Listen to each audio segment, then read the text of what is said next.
Hey, everybody. Welcome to another edition of Coaching from the Couch. This is your Washington Commanders update, and I'm your host, Candi CWall checking in as I love to do all throughout the year and especially during the NFL season to give you the latest and greatest information on the Washington Commanders. If you all are joining in right now, you are watching a live Bowie television recording. You're probably watching this through the Facebook stream or through the YouTube stream. Welcome, welcome, welcome, and hello. I'm giving you all an opportunity to make sure you get on into this live space because there is a lot to talk about. Draft weekend has concluded. So, of course, we want to talk about the draft and also the Commanders, the Washington Commanders have announced their return, their plans to return to RFK, which Bowie TV was on site for all of those things and more, catching the draft and all that this weekend out in Ashburn, being able to talk to General Manager Adam Peters, as well as Assistant General Manager Lance Newmark after the picks. And we were there for all the things actually today happening at Muriel Browser's office to talk about RFK and just all the things, the public briefing as well. So I will give everybody a chance to come on in because there is certainly a lot to discuss. The bulk of this show will be just me, but I have my colleague Donna Hopkins is going to join, as well as who I call just a phenomenal draft analyst, Cortland Griffin, will be joining me later as well. Listen, Commanders fans, you absolutely want to jump on in this stream because I'm going to be sharing directly from the mayor's office the actual presentation that they shared with us this morning, as well as some sights and sounds for sure. Now, you all probably saw that, Mayor Muriel Bowser's office announced a video right at 8 a.m. this morning to share, hey, these plans are in motion. It's been a conversation that's been happening for a very long time, but the plans are now officially in motion, and you all get to go on that journey with us as we are as well, to see what happens in the return to RFK. The plans are definitely in motion. This is the first step of a very long process. But if you're just chiming in, thumbs up, love or like button, fire emojis, because there is certainly a lot to discuss. So with that being said, let's just go ahead and jump into kind of the first part of the public briefing, just to give you all a sense of what it felt like just to be in the room for the public briefing of today. And then we'll get into the actual presentation deck. There's some information in here I really think you all want to know and sink your teeth into and really understand all of the aspects of this first step, because there's a lot going to happen. Drop your questions in the chat. As always, I will try to address as many as I can about the return to RFK. Again, we're dual topics tonight. Of course, I was only going to do draft picks, but I'm going to do return to RFK conversation. Donna Hopkins is going to join me probably like around 8:15. And then Cortland Griffin is going to join me around 8:30. So we're going to have some time to spend with each other to really talk through all of the details and what's happening, what's going on with the Commanders returning to RFK. First things first, let me know that you're here on the live stream and let me know what you think. Are you excited about this return? And while you're sharing those comments in the chat, let me give you a sense of what it was like to be in the room. The roar of the fans, the energy of the city. united as one, was unlike anything I'd ever experienced. RFK Stadium was the stage for the world's greatest in sports, culture, and entertainment. All in the heart of our nation's capital. It's time to revive that legacy. Let's bring the Commanders home. A new stadium will serve as the anchor for the RFK site, unlocking new opportunities for generations to come. This means new housing, new restaurants, retail, and public spaces are all possible. The stadium development will create new access to the Anacostia waterfront, while preserving some of our city's treasures. A world-class city deserves a world-class stadium. Uniting a sea of burgundy and gold. Something that unites us in our pride for the district. The time is now. Let's bring Washington back to D.C.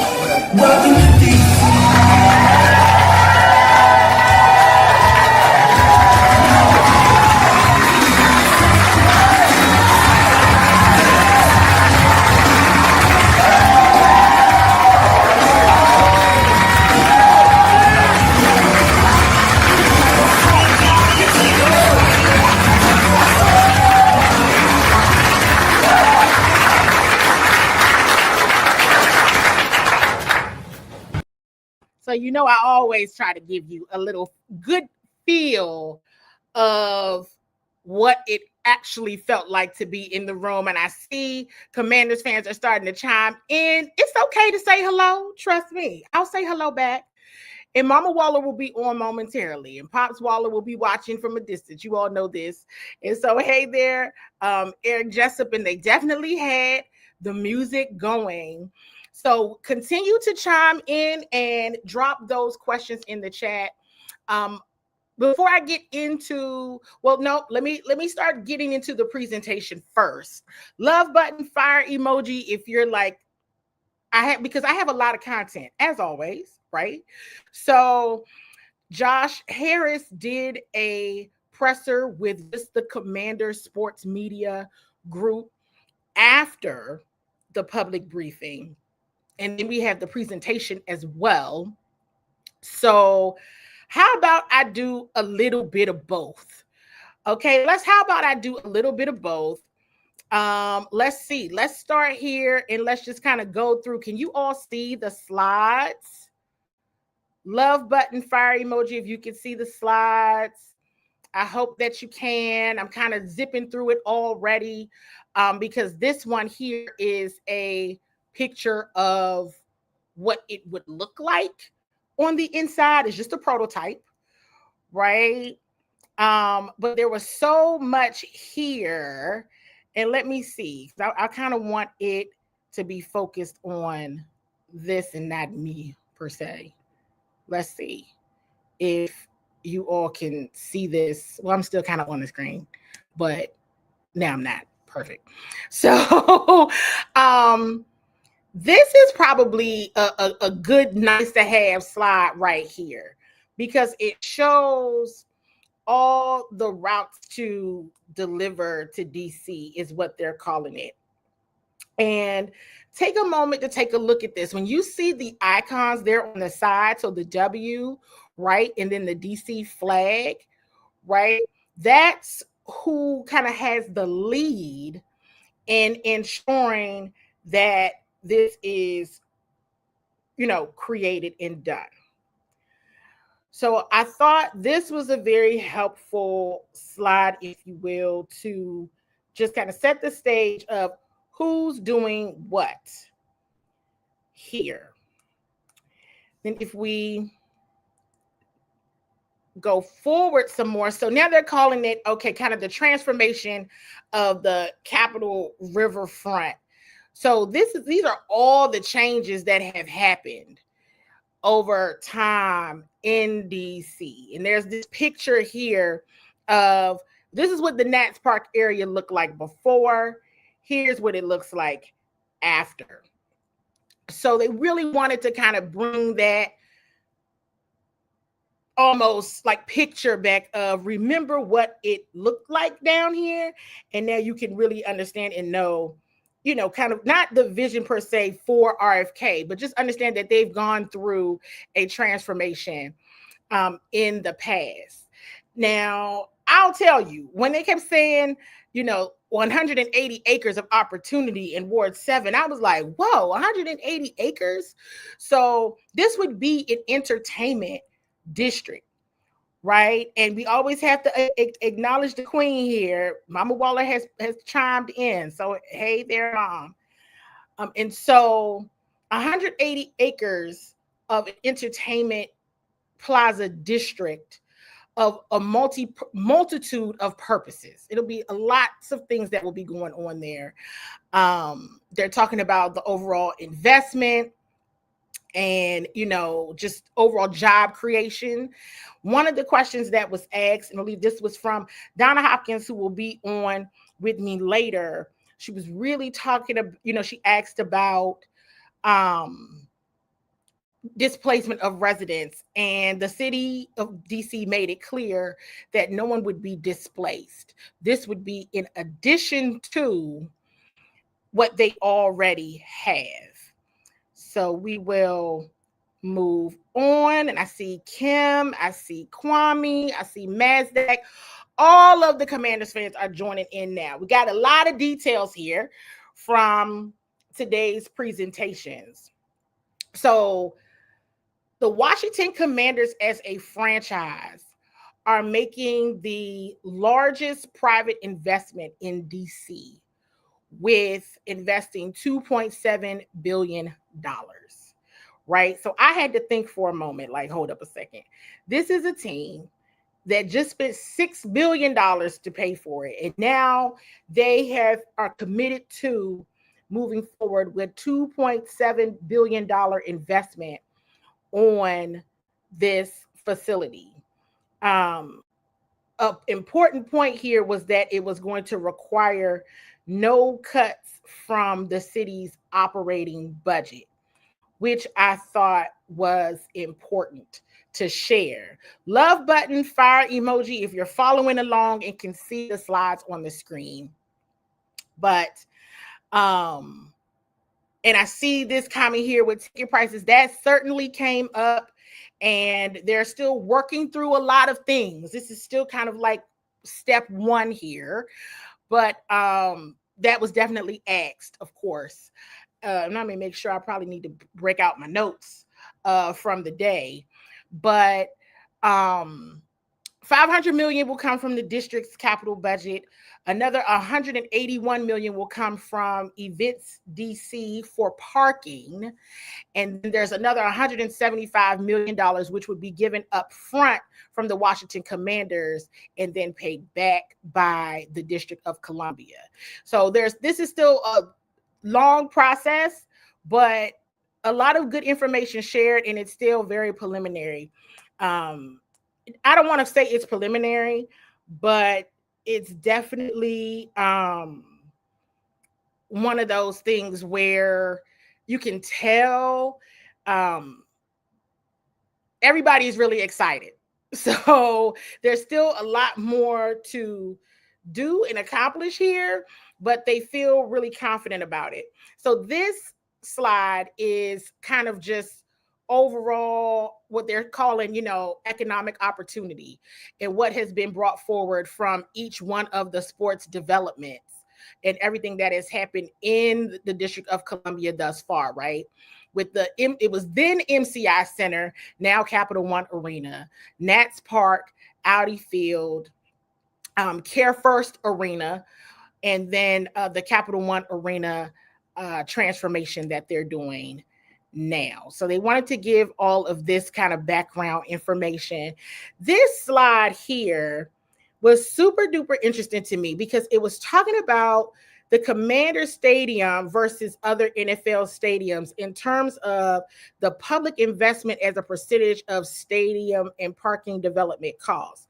What this one is showing is based on the other stadiums in the league that are going through new that have either recently, so you see here to the far right of your screen, that would be Allegiant Stadium, right?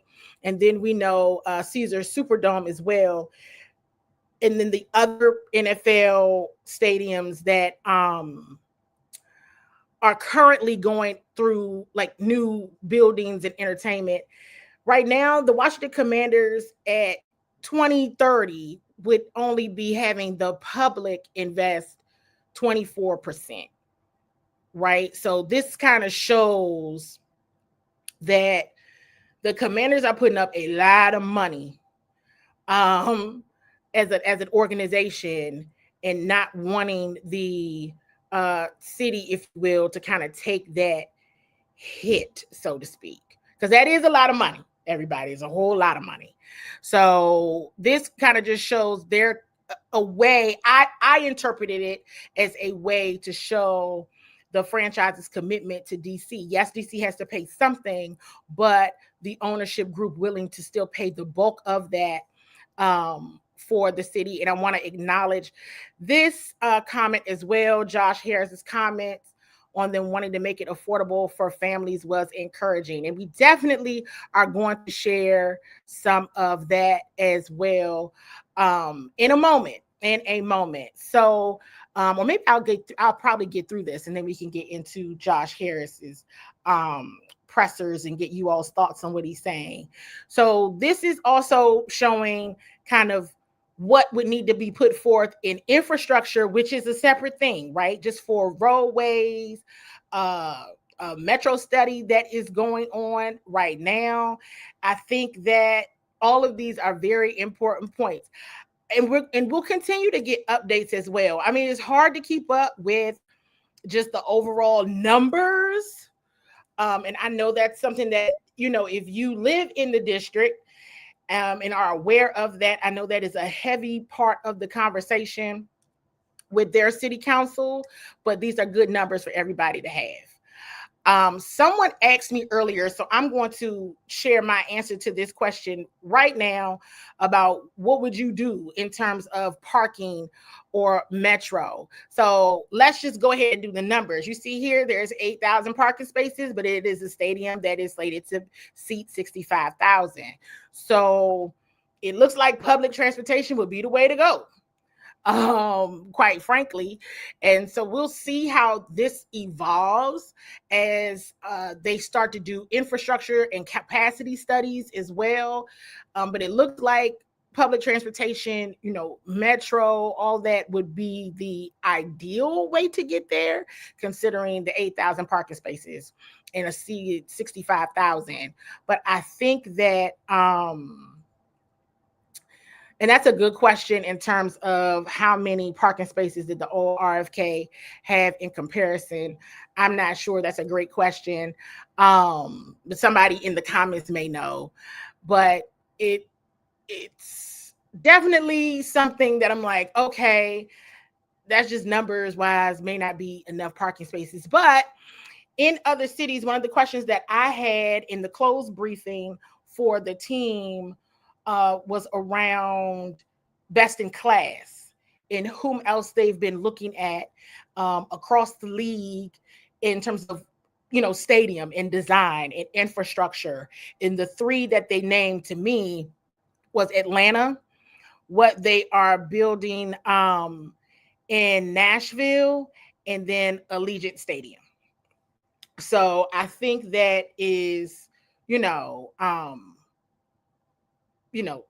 good comparison, and based on where those stadiums are, that makes sense that they would be looking at those three at least from a variety of perspectives, right? So So this goes into how many from the residential perspective and the new opportunities. So homes across the campus with at least 30% affordable.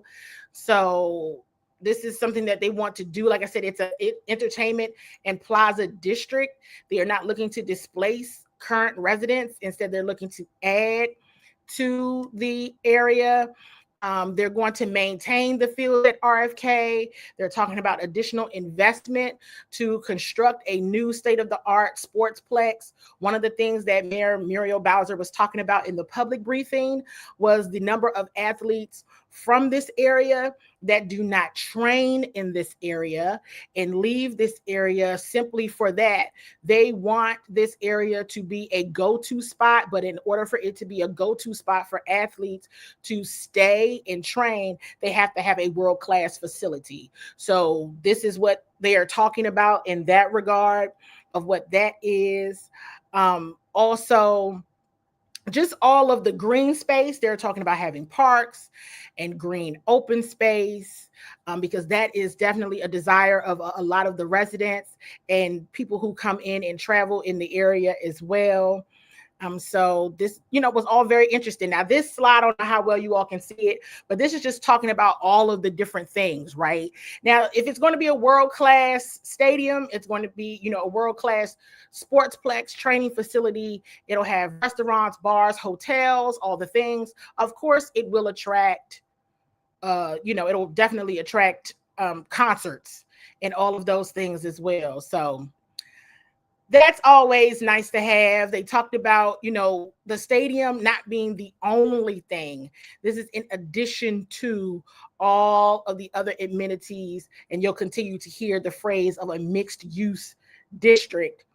That's what they are looking for this to be. So what's next? I think this is the slide that everybody probably wants to see, and you have probably now seen many others share this slide already of what is going to happen. What is happening? We're here to fall 2030, but there's still a step that needs to be done.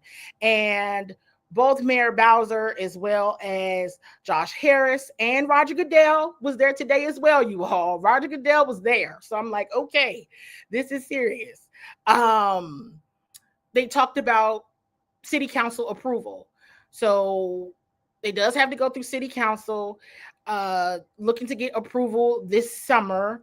And then it starts talking about, the planning for parks, housing, recreation, the groundbreaking happening. It says fall/winter. Looks like it probably will be more like the winter, right?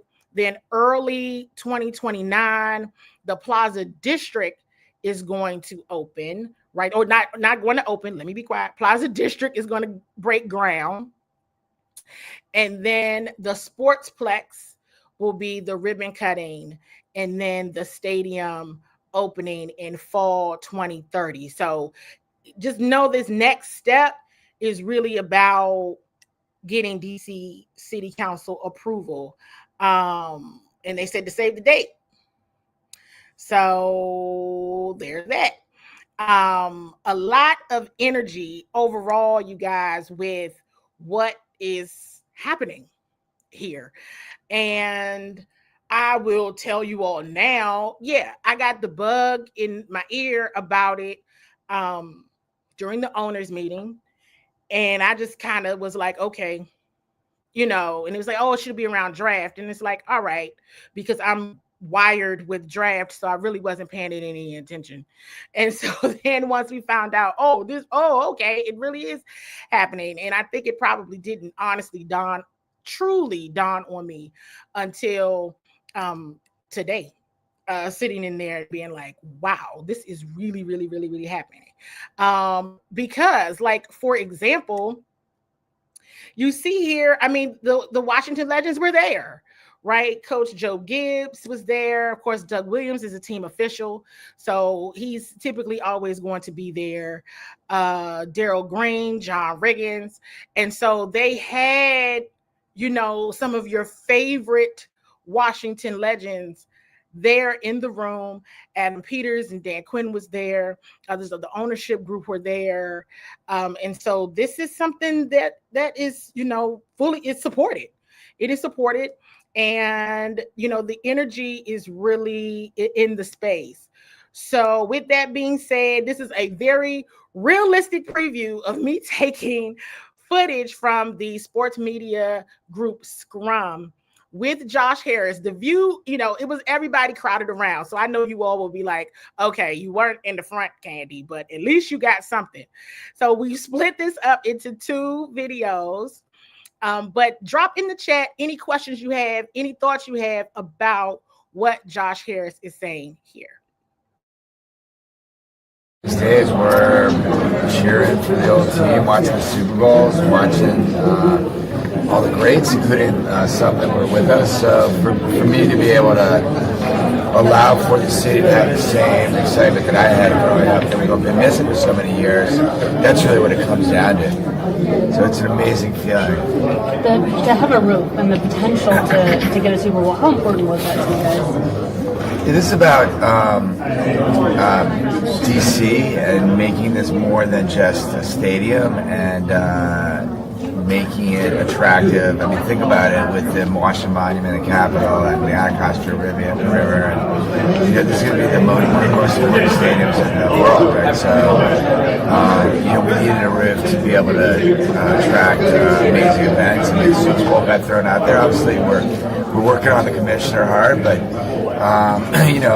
Taylor Swift, pick an event, pick an act, and it'll just go even beyond that. We're hoping to have several hundred events there during the year. So we'll see how it all goes, but that was important. And obviously, we also wanted to feel like a football stadium. That's really important to me personally. I grew up with that. It was an outdoor stadium. There's a lot of debate about that, so we're going to do our best to move in that direction. You mentioned the commissioner. How involved was he in the league at large in helping to push this forward? Look, this is important to the league, right? Washington's an important city, and obviously, they want a new stadium, attracts new fans, and so they were involved, particularly as it related to the political process and getting DC the land back. Josh, this is a big first step, but just a year and a half ago, Monumental Sports tried to build a stadium at Potomac Yard. Yep. It fell through. So what assurances can you tell the viewers and the fans that you're going to get to the finish line here? Yeah, so obviously we now have to get through the council. That's going to happen over the next 2 to 3 months, and we need to do a great job at educating them. But like I said, I believe that this project speaks for itself. I think the ROI to DC, the thousands of jobs, the billions of tax revenue, the events. I mean, DC deserves this, the history and the legacy of our team.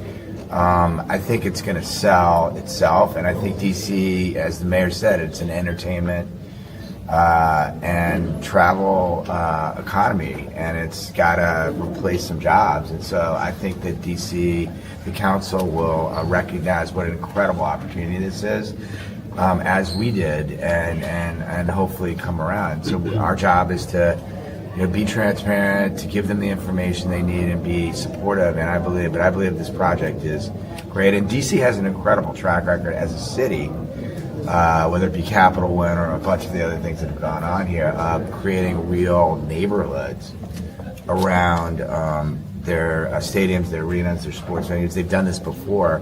It's an amazing track record. When you look at the math and the numbers of DC's contribution here, which is horizontal and infrastructure, in order to do anything at that site, you're going to need to fix up the site, right? That's what they're doing. And so they get all this other stuff. And so it's just an incredible project for DC, and I think that's why I feel pretty confident it's going to happen. So that is part one of Josh Harris's presser with Commander Sports Media right after the public briefing.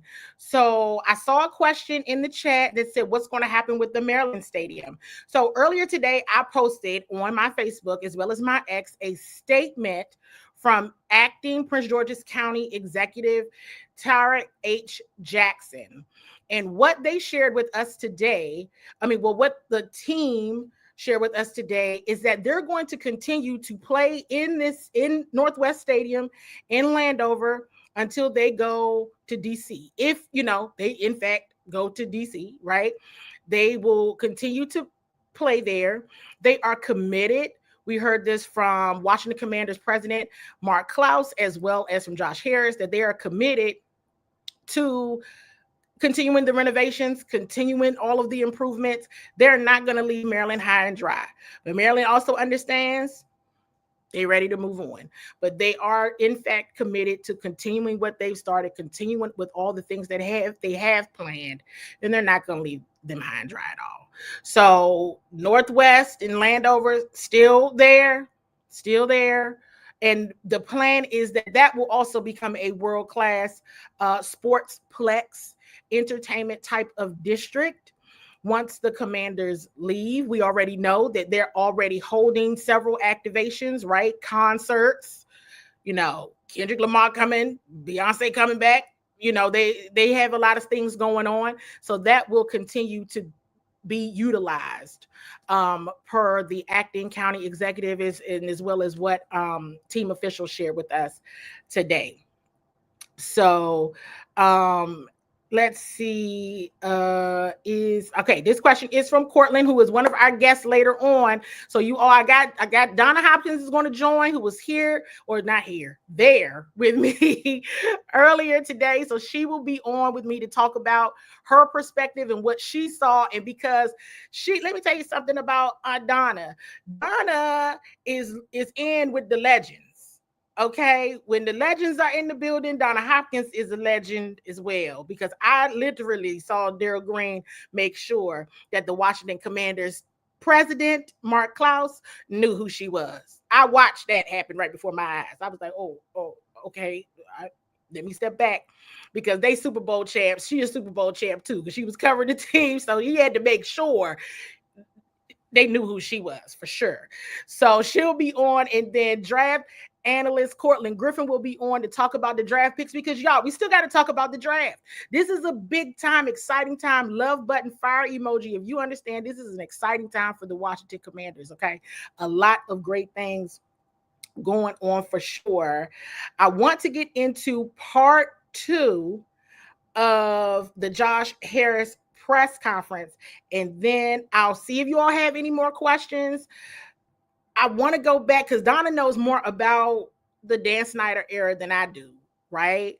But I think that to Cortland's question of fighting the stigma, I think we can all probably say, and it was said today, right, by Roger Goodell, about the speed in which the Commanders have made a turnaround, right? This is like Josh Harris in team and ownership group purchased this was July 2023. Hired Adam Peters. Adam Peters hired Dan Quinn January 2024, January 2025 NFC Championship appearance. Okay, now here we are, road to RFK, which was not used. The land was not used. So that's what they're talking about, bringing that back, as well as utilizing 180 acres, which I had no idea that was going underutilized or not utilized at all in DC.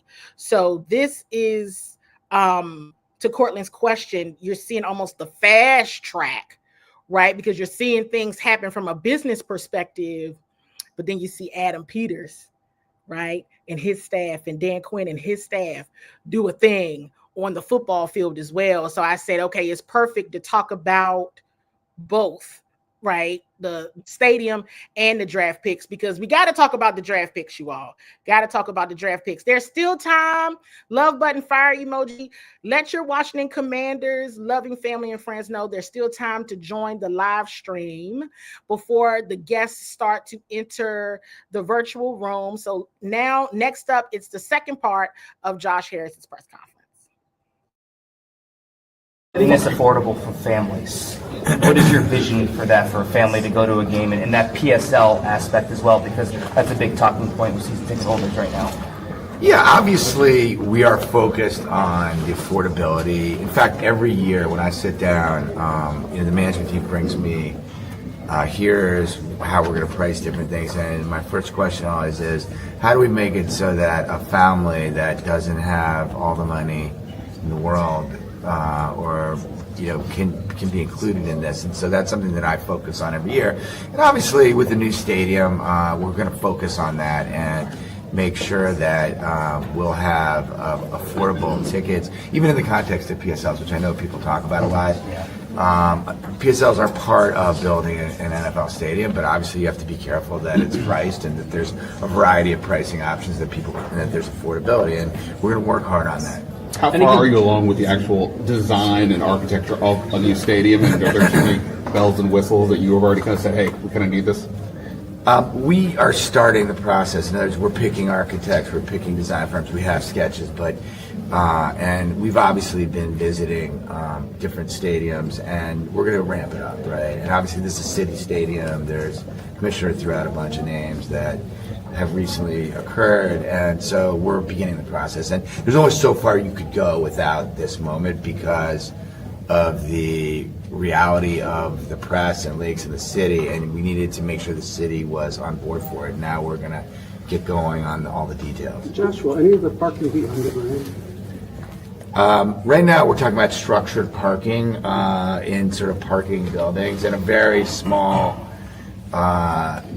number of places on the site, like 2 to 3 places on the site, and so whether that will go underground or not, I think we're still working on those details. And Josh, for the people that was starving to get this back here, and the fans are hearing this for the first time, what do you want to say to them? What I want to say is we're putting our heart and soul into making this happen, and we feel exactly the same way. And so these things are complicated. They take a long time. There's a lot of constituencies, a lot of stakeholders. You got to go through the process in a very appropriate and transparent way. But we're working hard.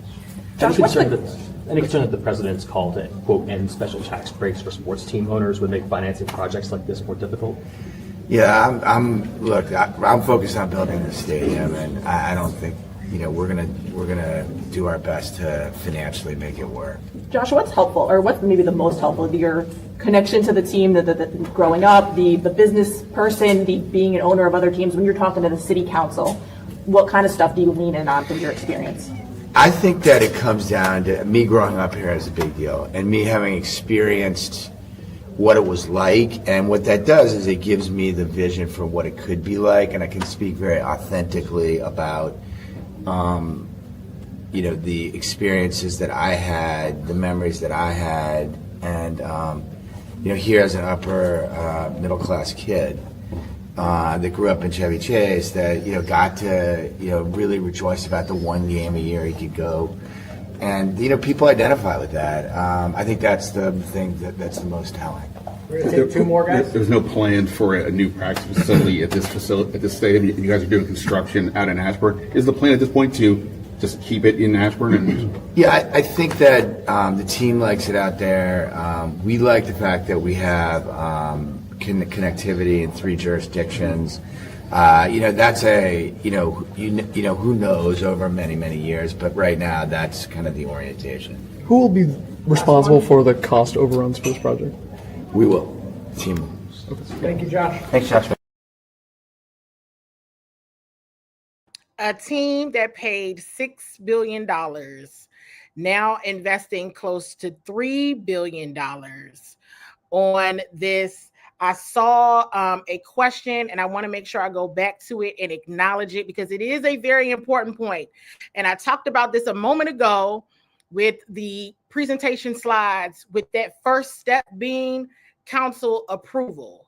So today, right now, this is not a 100% done deal. In reality, we think, to Josh Harris's point in the first part of that presser, he thinks it'll get done. It is not 100%. They did give us the details. We saw some details. We had those in some documents, but I didn't share all that because I had to get into the slides, and we only have a little bit. we have a lot of time, but not a lot of time because it's a lot of papers. So they still got to work on some of the city council members. Definitely. You need over half of the city council, the majority, to vote in approval of this. You heard Josh Harris say many times that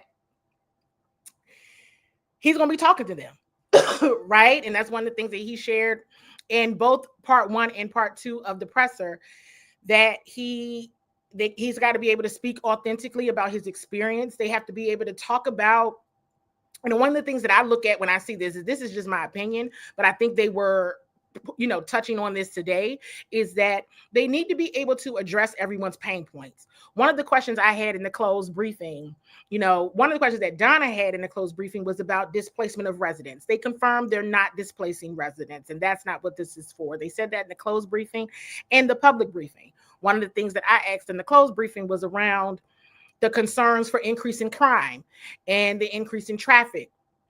And I was given an example about Nats Park and how those same concerns were there. Currently, right now, right today, the numbers in terms of crime are down in the city, but how Nats Park and just overall the police presence and everything they have there has helped tremendously with overall safety. Because along with crime, there could be a car accident. Someone could get hit by a car. Any of those things could be happening. So they are providing, some assurances or some data points there to say that the numbers have decreased in that regard. But I think that it's important for, just the understanding of what those pain points are for the city council members that are not currently in favor, because of course, when they're talking to us in the public, they're going to say all the great things in terms of jobs, right? They did talk about that. That was a big thing that they talked about as well. And then I'm going to get ready to bring Donna in.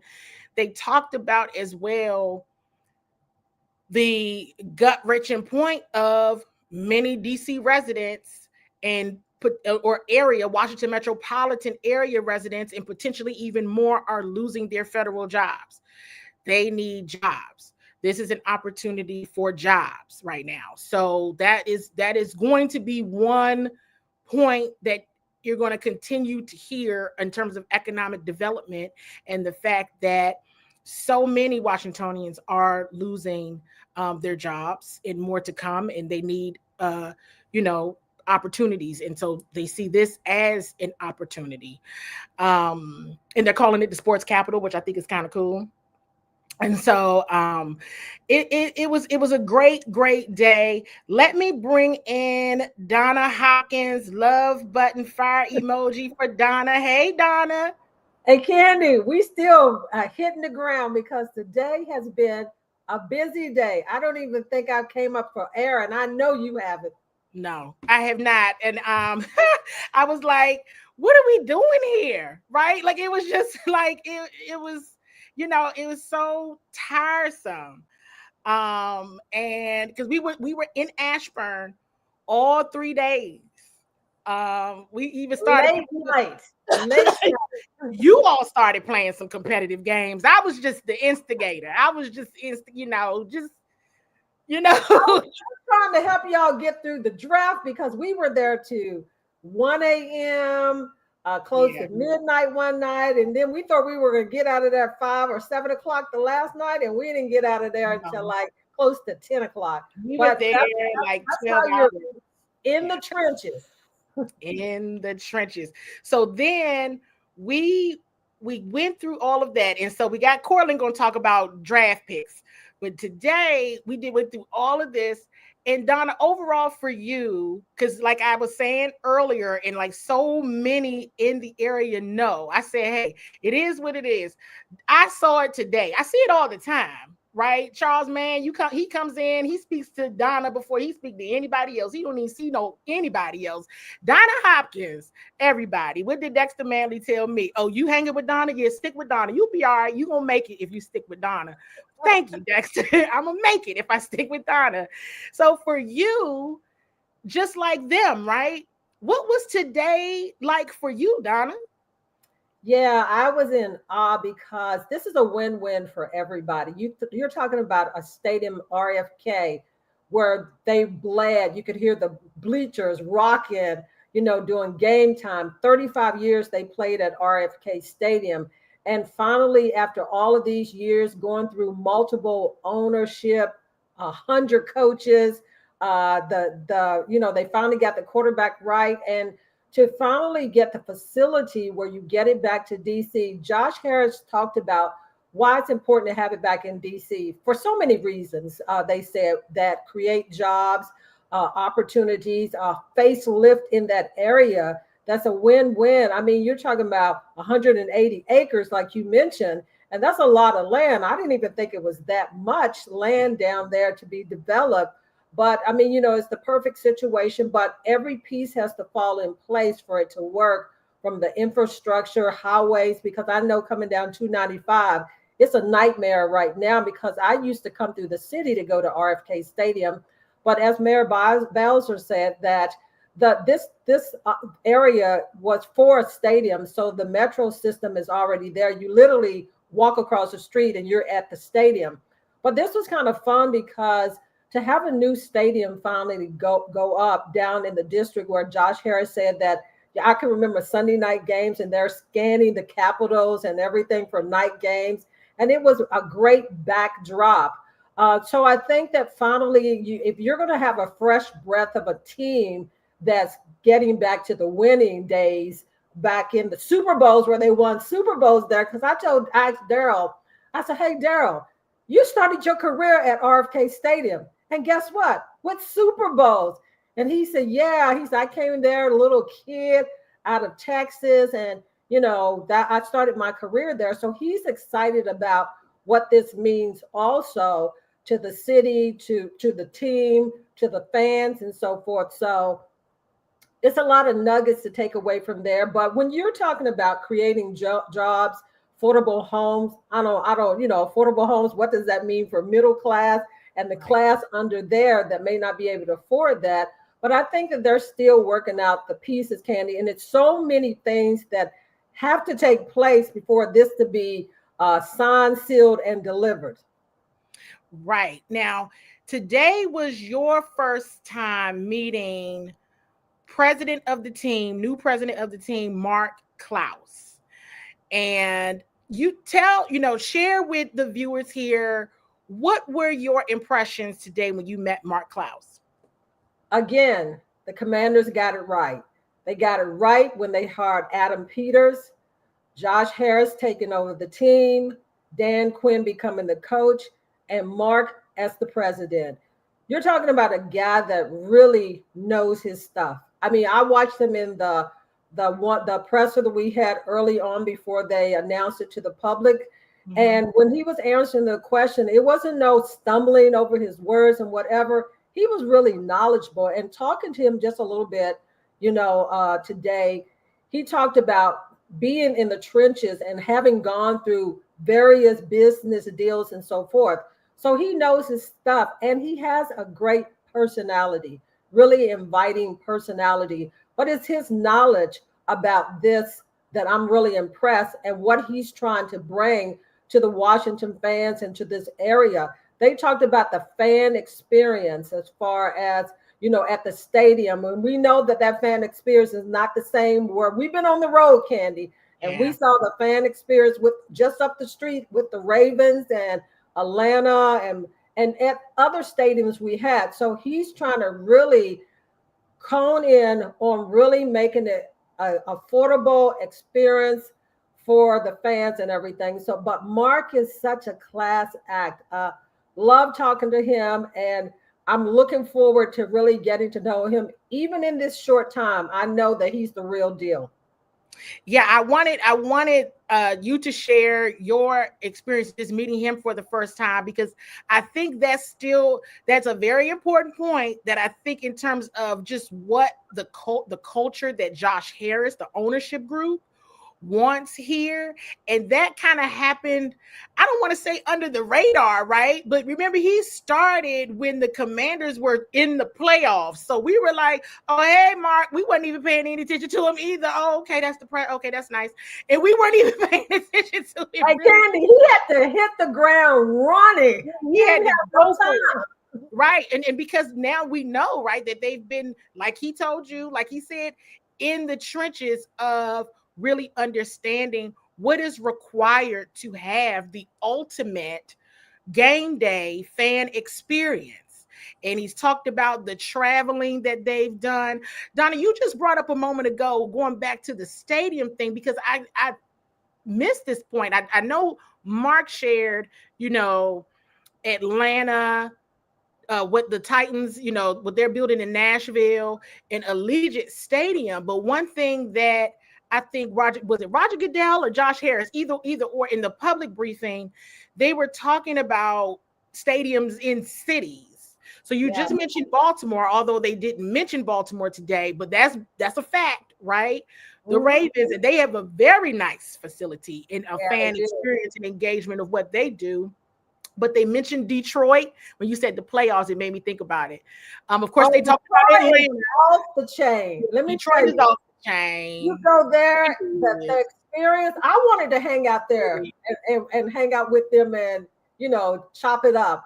Atlanta, I know that they put together a good, with their new stadium, Candi. But I think that the Commanders, again, is really taking it up to 2 or 3 notches more, because it's not no vanilla stuff.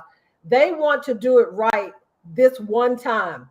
And I mean, because you think about it, you don't have times to be tripping up, but they're basically talking to everybody. Because remember during last season, we were saying, well, what are you modeling the stadiums after? SoFi was one.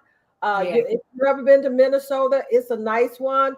Dallas, they're looking at all. I think he had about 5. Josh Harris said that he 5, but you know me, I'm using my clues. So whenever they repeat it, I'm like, all right, that's one. Like Atlanta's definitely one. Atlanta for sure is one. Allegiant for sure is one. I feel like Nashville was the first time I heard Nashville. I was like, oh, okay.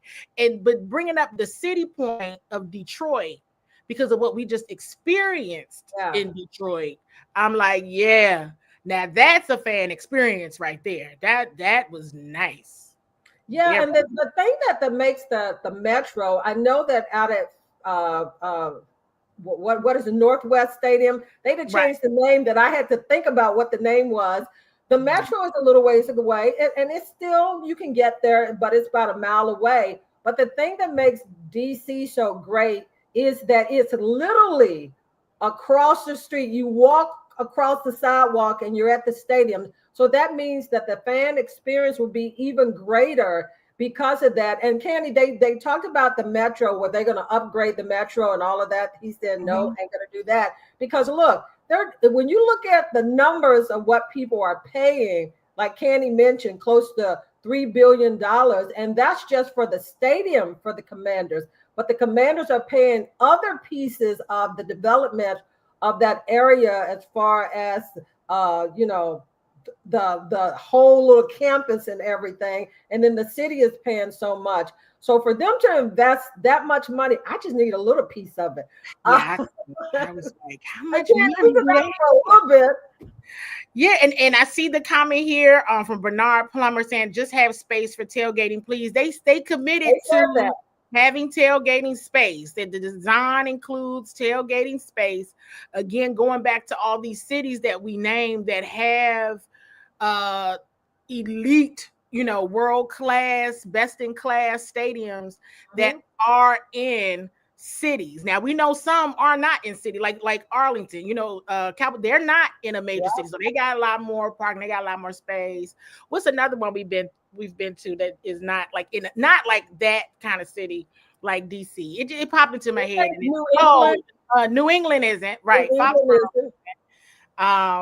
And I don't think Buffalo is either. Buffalo is not one.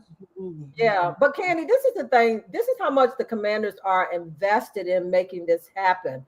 The single largest private investment in the district history. Single. You know how many years the district has been around and how much money is being put into that? And every year, it doesn't matter what, the ticket amount, when Jack Ken Cook built the stadium out there in Landover, the price was high to build a stadium there, but it's the triple since then And it's not cheap to build this infrastructure and everything, but the investment, and because of Josh Harris growing up in the city and him really understanding, this is what I want people to get. He understands wanting to make it affordable for every fan to be able to come to that stadium and come to a game. He kept saying that over and over again because, people think that, okay, I'm not going to be able to come to the game because with this kind of money being dished out, it's going to come back on the fans. But he did say that he always looks at it to make it affordable for every fan to be able to go and bring your family. And that goes back to the affordable pricing of even concessions, right? Yeah. I think Atlanta, I'm going back to Atlanta, and I keep going back to Atlanta too, because I'm trying to figure out where do I put in the suggestions for the press room? Because I want you to put it out there, Candi. You had your own TV in the press room. You can watch your own TV. I mean, and it's open, very nice. I feel like it's like, what is the combination of like Atlanta and like Detroit fan experience? Because it was no glass in front of us. I felt like I was out there in the open plan and hearing the action of the real game. Now I started having a headache in there. Remember, I probably just had a headache because it was probably stress. But I mean, that's because the Commanders were winning. Yeah, it was driving me nuts. I was like, they were setting out firecrackers and everything. But I kept saying, I said the only way the fireworks are going to stop is if they start scoring. They got to stop these people from scoring, and they got to start scoring. Because I was like, this is going to drive me mad. But it was really nice. It was super. I want those kind. I want to open, no glass. I want it like that too, Candi. I think that we may be able to talk to Mark, get in his ear to say, could you put this on? Almost like Kingsbury putting that note on, putting a note on Adam Peters' desk to say, this is the guy I want. You need to do that. Yeah, I need to do it because, where you going to go? Where you going to go, Cliff? You just going to leave, Jaden? You just going to leave? I just want to have an open stadium for the press. Yeah, I'm gonna hit him with one of my old tricks that might have worked. Like, where y'all going? Y'all not going nowhere. She gets him to where, okay, you got to get people. You got to know how to work the room. I cornered them, and it worked. But now we have Jaden in a new stadium. Where you going? All these other stadiums old now. And Minnesota you just got to the new state for the new stadium. You got Minnesota, Candi, just got their stadium a few years ago, and it's already old. And let me tell you, that's top. You got to go visit Minnesota because they're one of the best. This year? Yeah, they're one of the best stadiums in the NFL too. Is Minnesota's, the way they have it laid out, and I think the Commanders took pieces from that too, because when you look at the layout and the picture of the new stadium, that's SoFi. And the fact that having a closed roof is going to allow them to possibly get a Super Bowl. And they mentioned that to Roger Goodell 2 or 3 times. And I think that the Commanders are going to get a Super Bowl here. If they win a Super Bowl, they win before the stadium is finished, that'll pay for the stadium, to be honest. Yes. We've got a lot of money to pay for, Candi. hit everybody. And then everybody can stay. And they put TVs in the press room. Everybody get their own TV. So I don't have to say, Donna, did you see this? Who saw that? Who saw it? It's just, I can. And I got to bend my neck and almost break my neck to see the TV wise. I normally watch the big Tron out there in front of me, because it's hard to see the TV that may be over top of your shoulder versus in front of your face. That is too funny. Well, Donna, I'm sure we'll be on together. Definitely. Candi, you're going to come with me next week doing mini camp. After rookie camp. And we addressed this question earlier, so make sure you rewind it and watch the whole thing, but they will have a designated space for tailgating. They made sure. Been fine, family. Welcome back home, Commanders. Yeah, because it'll probably get approved, y'all. It'll get approved. See you, Donna. See ya. So, yeah, you all see that we have a good time. Donna keeps me in line, as I'm sure you all have heard on other shows. It's a true story. Let's move on to, if you just tuning in, you're watching from the Culture from the Couch series, the Washington Commanders Update. I'm your host, Candi CWall Waller. This is a live Bowie television recording, and we're new stadium news. Don't forget the very important point. There was a draft picks. Okay, Josh Connolly Jr., Trey Amos, Jalen Lane, all of these picks, the Commanders stuck to their 5 picks. I can't believe it. And now I'm bringing in draft analyst Cortland Griffin, my little brother in the business. Cortland, what's up? What's going on, Candi? How are you? I'm good. Now, seriously, you all, Cortland is a lot way better than me and a lot of other people too when it comes to the draft picks and draft analysts. So it's a big time, but let's not let you know me. Yes, Commanders news. Yes, they still got to move that forward, but let's not forget the very important point that the Commanders have 5 new rookies that they drafted. They didn't do what I predicted. I thought maybe a trade was going to happen. I thought they were going to get more picks. But Adam Peters and Lance Newmark, they were very clear that for these picks, these were guys that were at the top of their board when they picked. They were very clear that in the first couple of rounds, they were getting calls from teams that wanted to move up, move back. And they said it wasn't worth the risk. So I'm like, whoa. I'm looking at the body of work, but I don't know it like how Cortland knows it. So you all drop your questions in the chat for Cortland, but Cortland, I'm going to turn it over to you to go through each one of these 5. And overall, just what do you think and how do you think the Commanders did in the draft? I'm just gonna put my letter grade for them out there first. I thought this was an A- grade, and the only reason I can't give the A or A plus is because they stuck with 5 picks, right? Like you said, 5 picks in a drafter's bench. You would have loved to come out of this draft with maybe 7 or 8 more guys, right? Or 7 to 8 picks, right? 7 to 8 players to add to this roster. But this is an NFC Championship roster. They didn't have much time. So you're really just kind of adding to what you already have. You guys were already one of the youngest rosters in the NFL. You got the quarterback, like as Donna said, you got the quarterback, you got the offensive coordinator, you got the coach and the infrastructure. You're now just building onto that culture and adding on to it. But to get into the first pick, which is kind of surprising to me, because I thought for sure a defensive player was going to be the pick. I just knew it was like, offense is fine. We know that this offense can score. We've seen them put up 30-plus points multiple times in last season. Jaden Daniels is electric. Let's get the defense to match the offense. And I thought it was going to be like a Nicky Mallory, someone like that. They went a different way. And they added Josh Connolly out of Oregon.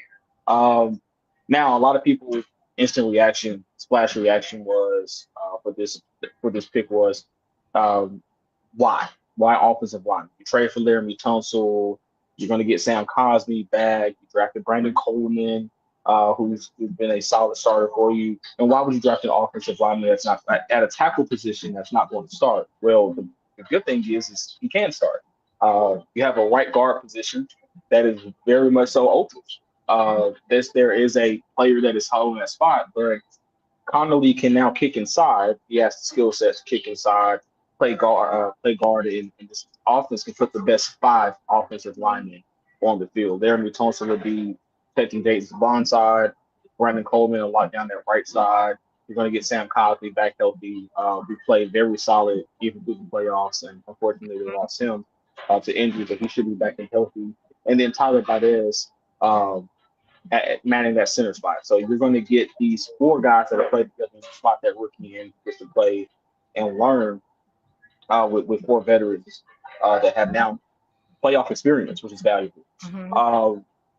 And then they did address the defense. And I think in a big way, and I think this might be my favorite pick of the Commanders in this draft because I really like Trey. You look at this guy and you look at what the Commanders are as a team: athleticism, tenacity, hard nose. He's a bigger Mikey Sandusky, if that makes sense. He has that dog in him, right? That he has that thing you can't teach, that motor you can't teach. And he's locked up some of the best wide receivers in college football that are now playing in the NFL.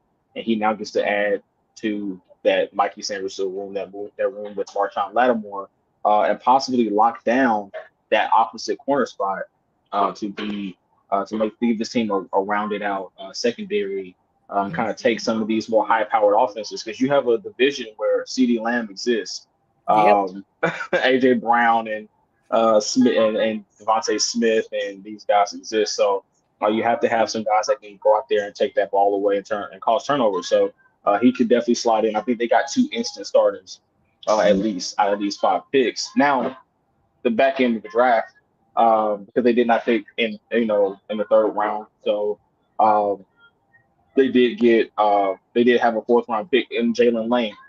And this is what I'll tell you: Cliff Kingsbury loves speed. If you look at everywhere he's been in his career, speed is kind of the priority, because he wants to get guys in space. He wants to kind of, run those deep overs, those deep 9 routes, and kind of get that ball spread around. Right. Jalen Lane is a flyer. He's a flat out flyer. And he gets to learn from one of the best, Scary Terry, who early in his career was the same way, right? He can run past you, take the top off the defense. And now he's more of in his Reggie Wayne era, where he's beating you with more of the experience in the old man game than he is with the natural God-given abilities. And Jalen Lane kind of reminds me of a young Terry. Very fast, can run route, right, sticky hands. So he'll definitely be able to now take the top off the defense and kind of be that legitimate number 2. And then, mind you, they made the trade on the combine for Deebo Samuel. So now you get that guy in the slot. You put Jalen Lane on the outside as a legitimate outside threat. And then Terry, number 17, we know what he brings to the table. And I think they needed to find a replacement for Diami Brown, who's going to the Jacksonville Jaguars. And this kind of gives you a lateral move right now, but a guy with a higher ceiling than Diami at this point in their careers. And just to get to the last 2 picks, I mean, Cam Madrano I think is a very good 3rd down linebacker, right? He can kind of fill that 3rd down guy, run with tight ends, plays more like a safety than a linebacker, but kind of maybe can develop into a plus starter in the NFL. And in this defense, with how they run that defense and how they play, they kind of play a kind of a pseudo Tampa 2, where your linebackers are more lightweight guys that can cover ground really quickly. I think this kid can really turn into a stud, definitely playing beside Frankie Louis or Bobby Wagner. He gets him on 2 of the best in the league. Once that guy develops, I mean, the sky's the limit for him. And then getting Ja'Cory Krosky-Merritt, and this is a guy that I really like because he lit it up at the Shrine Bowl. I mean, he flat out lit it up at the Shrine Bowl. And I thought for sure that this kid was going to go maybe 3rd, 4th round. Maybe he, his star kind of shine bright. He didn't get a lot of love at Arizona. And I don't know, some fans may not want to hear this, but this could spell the end for an Austin Eckler or a Jeremy McNichols, because this kid does a lot of what they do. He brings a lot of value, especially on the special team side or as a returner. So it's just going to be one of those situations where how does Cliff use this kid?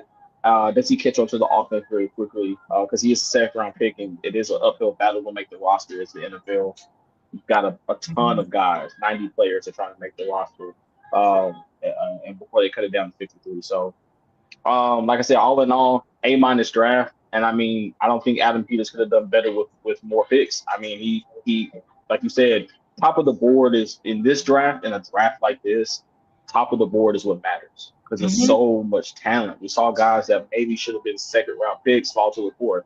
We saw guys that maybe should have been 1st round picks fall, a lot further than we thought they should have. And so in this draft, to come out with guys that can be with at least 2 impact starters early, and then 3 guys that can develop into plus starters, I think that's amazing. Because like I said, this team just made the championship game. and they're in the division where they took the Philadelphia Eagles to the brink twice. Mhm. The Cowboys got better, the Giants got better, this team got better. So now they're chasing one team in this division, and then they're chasing only one other thing, and that's getting past that hump of the NFC Championship game and making that Super Bowl and bringing in the party to life. Yeah, no, I mean, I said to myself, like, so far, this staff hasn't given anybody a reason not to trust them, right? They haven't.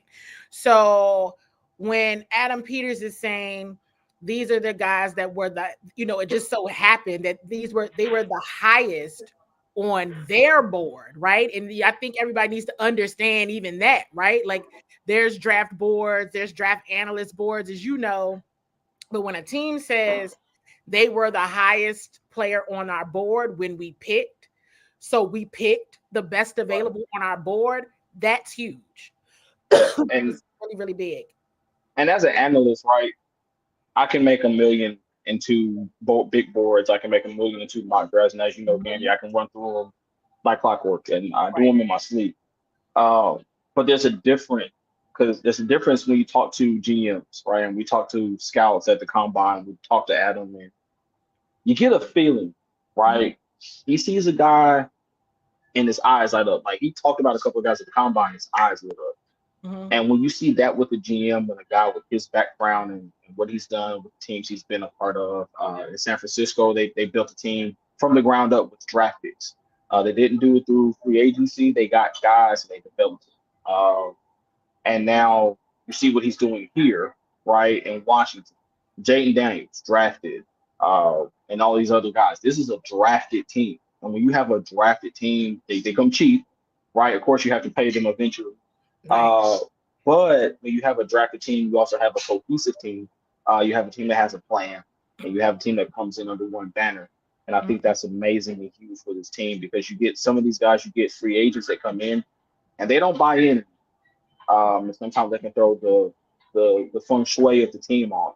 Mhm. Whereas you get these rookies, they're coming in up under already ingratiated into a culture because they don't know the NFL. They know college and what they've been a part of. So I really commend Adam Peters on what they've done here, and the Commanders are going to be a team that, I mean, if they weren't already in your mind, Commanders fans, a team to watch and a team to beat, they're going to surprise again. And I know it's going to sound crazy saying this, but they're going to surprise a lot of teams this year with how good some of these rookies are going to be, and how good these second year guys. Because the guys that you drafted last year are going to take a leap too, and that just makes the team that much more better.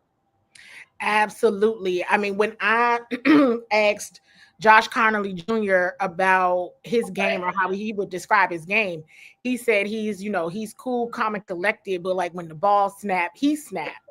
And I kind of chuckled under my breath when he said that because I said, oh, they got themselves a Jaden Daniels. Because that's Jaden. Like he's very cool, calm, and collected, but it was like that mindset of, different person behind the helmet. And it seemed like it's like exactly what you said. They're coming into a culture, they're coming into a space. And so that commander's standard is a real thing, and they want to stick to that. Another thing I wanted to mention about then Kane Madrano, he was coached by Ken Norton Jr. and at UCLA.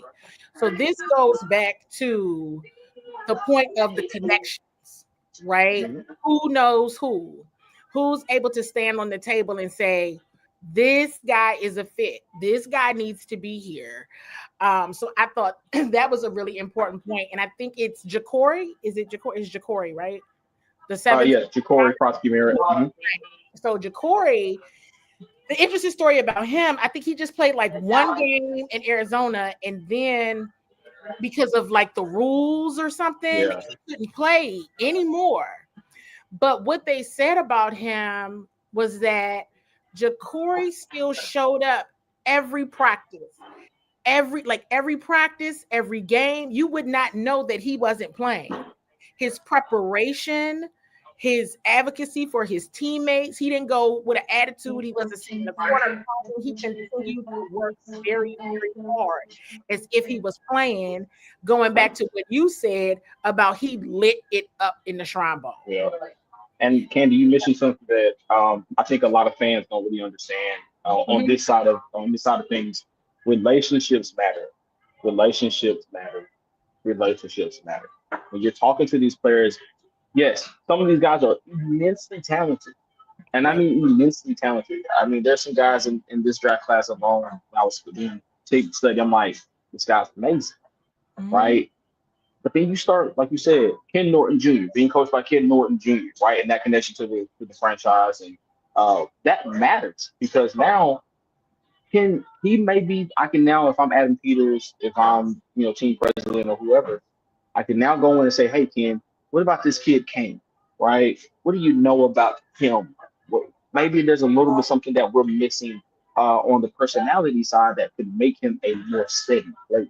And so you get to know your players and opportunities present themselves to learn that player. Personalities matter because if you get a guy who's enigmatic in a room full of level-headed guys, if he's the only helter-skelter guy, there's nothing to really bring him or reel him in, right? Right. But if you have a guy, a locker room full of guys who are helter-skelter and a guy who's really level-headed, you have to find that prototype. It's a jigsaw puzzle. You have to find that guy that fits your puzzle, the right way. And I think having Kane, like you said, that relationship matters. So these all are guys that I'm really excited about, and hopefully we get to watch the Commanders them flourish like Mikey and others did this year. Yeah, I mean, like you said, it becomes you look at the rookies from last year's class, and then there's some rookies that everybody's like, okay, they should take a jump. Well, absolutely they should, right? Because that's kind of like the expectation, right? And this is a program that Dan Quinn leads with competition. So if nothing else, this team is already a better roster than it was last year, right? So the competitive spirit is going to be up. Therefore, game day should be another layer. Because to your earlier point, let's just all be honest. The NFC East got better last week.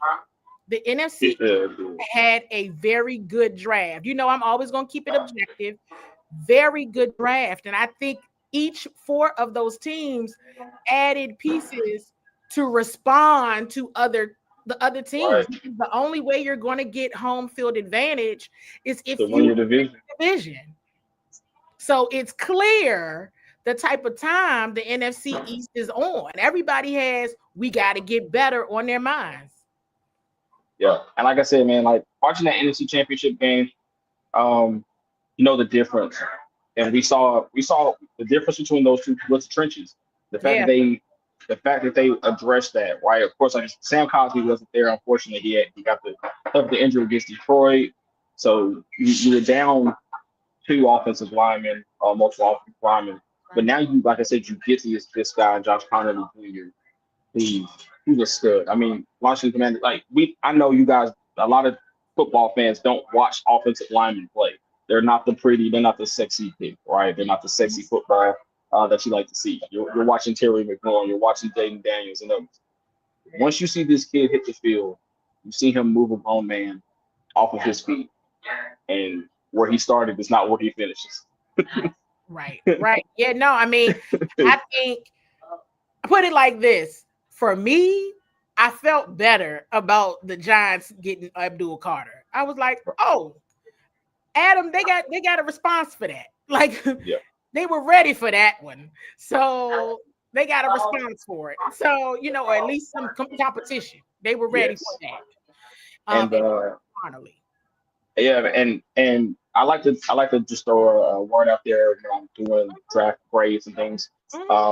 One thing I like to kind of label certain draft classes is foundational classes, right?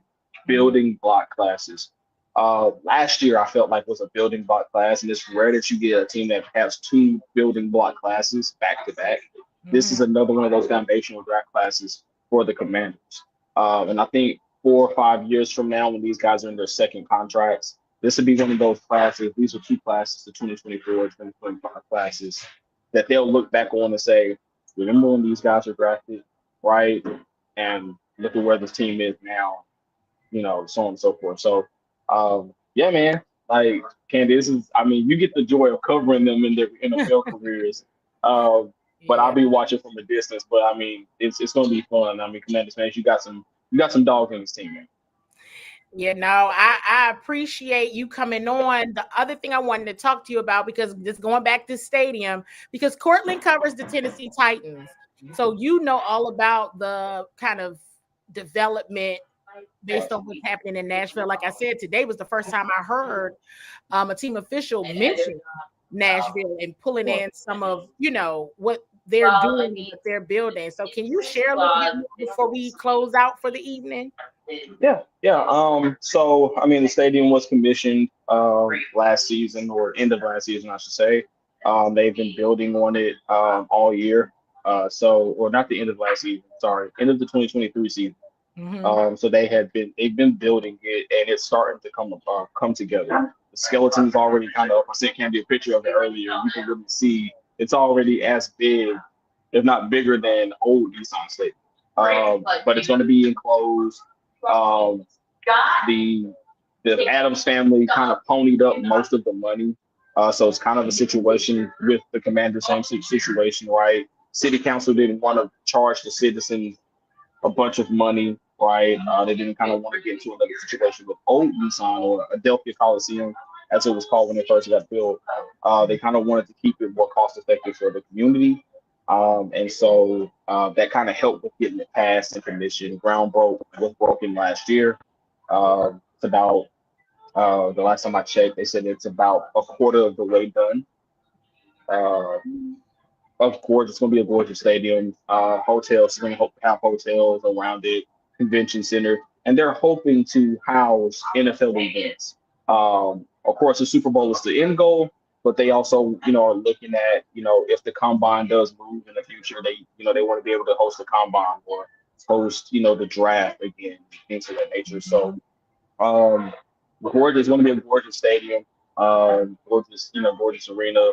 I heard you and Miss Donna talk about the fan experience, and that was one of the big things that they kind of wanted to have. They also wanted to make it more inviting for media, visiting and home.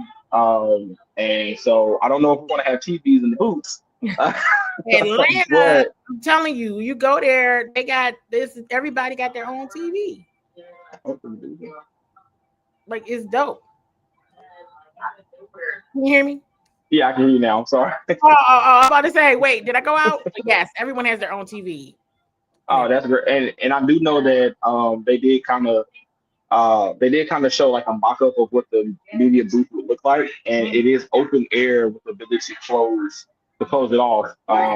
So you'll be kind of, the way they had it, the way you kind of look is you're going to be like essentially right on the field with it, essentially, like how it is. So I'm excited. I remember when the Adelphia Coliseum the ground got broken. I was 6 years old when that happened. I remember when ground was broken on that, and I remember the first game, played there, and now I'll get to hopefully witness the first game be played in 2027 at the new Nissan Stadium. But when I saw the news for you guys, going back to RFK, like Ms. Donna said, winning multiple Super Bowls in that building and bringing sports back to DC, that's amazing. So I would say if I was a Commanders fan, I would stay optimistic, because a lot of Nashville citizens, Tennessee Titans fans, did not believe that the new stadium would get passed. It kind of looked kind of bleak there for a second.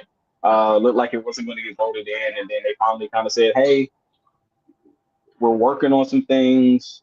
Give us some time. Work with us. Bear with us. A new stadium's coming. We're promised." And then the news came across that it was approved. So I would say stay optimistic if you're a Commanders fan. I'm pretty sure that city wants DC, or DC wants the Commanders back. I'm sure the Commanders want to be back in DC. So if it's mutual on both sides, believe me, it's going to come back. Well, that is a good way to sign off with some optimism, because for the first time, I was like, oh, this is real. This is real. Okay. Yes. All right. Okay. Because I can be kind of like, they just talking. Yeah. But No, they're not just talking. So, Cortland, thank you so much for joining. No problem. Anytime. Appreciate you and all of your draft analysis. I will definitely be touching base with you as the rookies. We do rookie camp and go through OTAs and all that good stuff. For sure, I'll be there. All right. Thank you, Cortland. Talk to you later. Bye. All righty, you all. Thanks for sticking it out. You guys stuck with the conversation. We had a lot to discuss. It was a lot that went down, right? Stadium news and getting that process started, and also the draft. So, I had to make sure we covered all of the bases. Next up, from a football perspective, next up, it's rookie camp. Rookie camp media is able to attend on May 9th. And then there's several OTA dates as well. I believe I posted those dates for you all. So definitely be looking out for that content. Make sure you are subscribed to Bowie TV. Make sure you are following me on all of the social media outlets. You all love button, fire emoji. If you joined in late, totally okay. You might want to go back and watch from the top. You might want to watch from the top because there's the presentation that they shared today with us. Mayor Muriel Bowser's staff shared with us with some more of the details on the plans for the return to RFK. Also, just some video clips, Josh Harris presser with Commanders Media, and just other conversations. Donna Hopkins joined to talk about her perspective of today's events. Cortland Griffin joined to talk about his analysis of the Washington Commanders 2025 draft picks. And we had a full show for those of you who hung out the whole entire 90 minutes. Thank you so much. Those who popped in and out, thank you so much. If you were new here and you just found us, welcome. I certainly hope you stay for a very, very long time because Bowie TV has a lot to continue covering because at this point, like I've been saying about everybody else, now where are you going? You got to stay for the new stadium to see what happens with that. And that doesn't start till fall 2030. So that means we all are stuck together for a very, very long time. So with that being said, you all, next up, rookie camp. So I'll be talking to you all again soon.